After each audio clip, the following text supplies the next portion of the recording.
In this video, we'll go through the steps of how to set the location for your Zoom meeting recordings in Echo 360.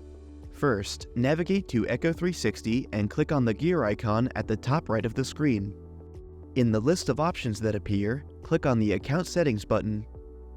You will be brought to the Account Settings landing page. Click on the Zoom tab in the left side option list.